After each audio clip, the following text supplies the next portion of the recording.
Police का लाठीचार्ज हो रहा था, टीयर गैस हो रही थी, तो हम भी इस काफिले के साथ साथ बढ़ रहे थे। तो एक जगह पे इमरान खान साहब का कंटेनर रोक दिया गया और उस वक्त उस कंटेनर में सवार हुए उमर अयूब साहब, और जिस अंदाज से वो सवार हुए और उनकी जो हालत थी, तो उस वक्त शायद वो मुस्ताफ़ी होने का सोच रहे थे या फैसला कर चुके थे। लेकिन फिर एक इजलास हुआ और उस इजलास में सारे लोग मौजूद थे, जो हारे हुए थे, जो जीते हुए थे, सारे लोग बुलाए गए थे। 172 अरकान पार्लियामेंट में मौजूद थे। तो उस इजलास में शानदाना गुलजार, फिर शेर अफजल मरवत, इन जैसे लोगों ने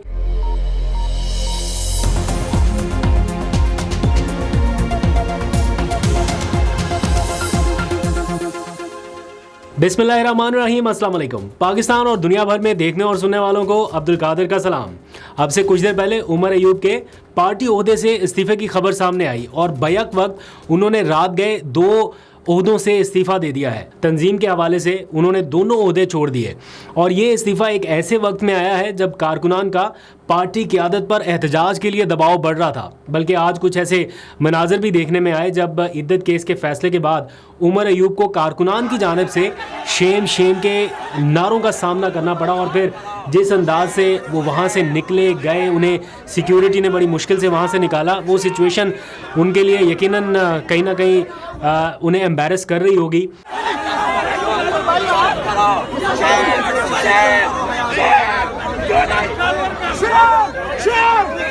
इस रेजिग्नेशन की जो टाइमिंग है वो बड़ी अहम है। कहने को तो उमर अयूब साहब कह रहे हैं कि, बल्कि जो उन्होंने ट्वीट किया उसमें वो बता रहे हैं कि 22 जून को वो इमरान खान को अपने इस्तीफ़े से मुतालिक लिख चुके थे, या बैरिस्टर गौहर को उन्होंने अपना इस्तीफ़ा भेज दिया था।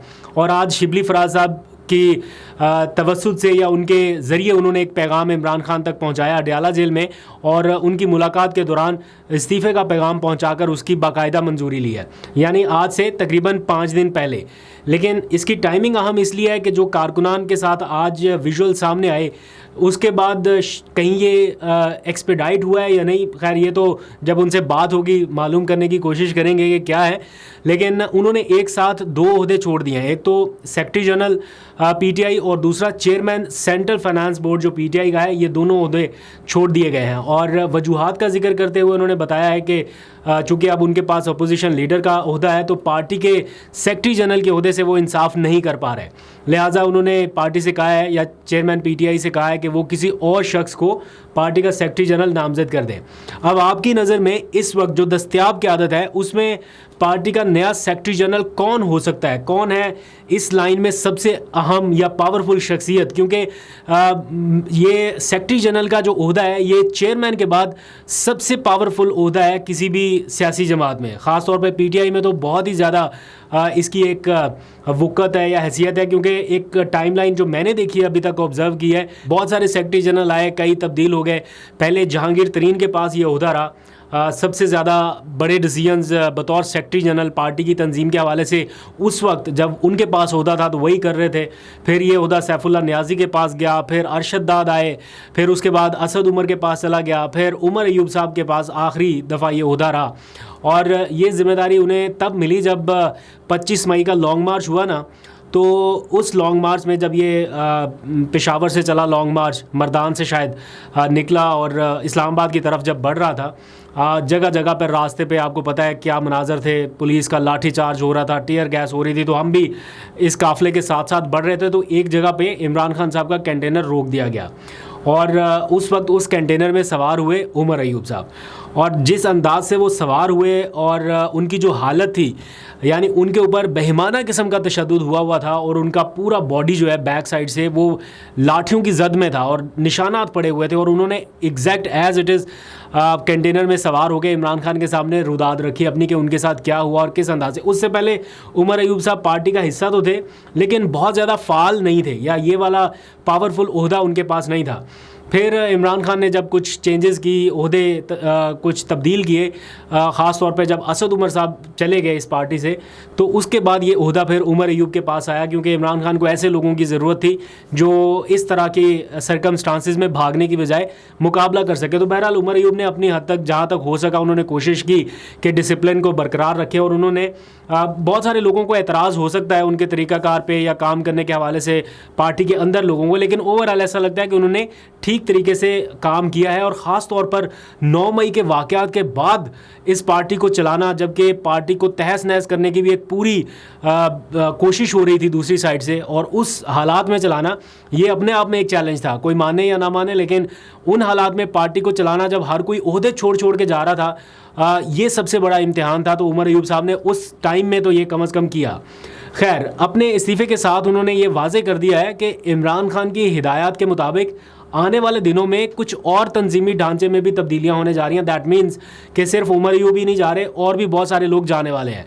हमाद अज़हर पहले ही एक बार मुस्ताफ़ी हो चुके हैं, फिर पार्टी की आदत ने उनसे मुतालबा किया कि वो रिव्यू करें अपने फ़ैसले पर, और फिर वो एक बार मुस्ताफ़ी हुए और वापस आए हैं। और दूसरी जानिब बैरिस्टर गौहर, उनके पास इस वक्त पार्टी चेयरमैन का यानी सबसे पावरफुल ओहदा मौजूद है इस सियासी जमात का, लेकिन उनके हवाले से बहुत सारे लोग वक्तन फ़वक्तन कुछ ना कुछ बात करते रहते हैं। और एक वक्त ऐसा आया था जब उनको भी तब्दील करने का फ़ैसला हो गया, और ये ओहदा जो है ये जा रहा था अली ज़फ़र साहब के पास, बैरिस्टर अली ज़फ़र के पास, और ये फ़ैसला हो चुका था। लेकिन अली ज़फ़र ने फिर माजरत की और उन्होंने कहा कि वो फ़िलहाल ये ओहदा नहीं लेना चाहते, और अपनी जो सरगर्मियाँ या तवानाइयाँ हैं वो सेनेट में और बाकी जो लीगल उनकी एक्सपर्टीज़ हैं उसमें ही रखना चाहते हैं। तो उनकी माजरत के बाद फिर ये फ़ैसला हुआ कि अभी बैरिस्टर गौहर ही बरकरार रहे। तो ऐन मुमकिन है कि ये जो ओहदा अभी छोड़ा गया है उमर अयूब साहब की तरफ से, इसको अली ज़फ़र साहब के सपुर्द कर दिया जाए। ये मुमकिनात में से है, हो सकता है। फिर शेख वकास अकरम का नाम भी सामने आ रहा है, क्योंकि उनको पब्लिक अकाउंट्स कमेटी का चेयरमैनशिप के लिए उनको नामज़द किया गया, उनका नाम दिया गया, लेकिन वो अभी तक फ़ैसला नहीं हो पाया। तो कहने को एक उस लाइन में एक अहम ओहदे रखने वाले लोगों की फहरिस्त में वो भी आ सकते हैं कि उनके पास ये ओहदा चला जाए, लेकिन फ़ैसला बहरहाल इमरान खान को करना है। लेट्स सी आगे आने वाले दिनों में क्या होता है।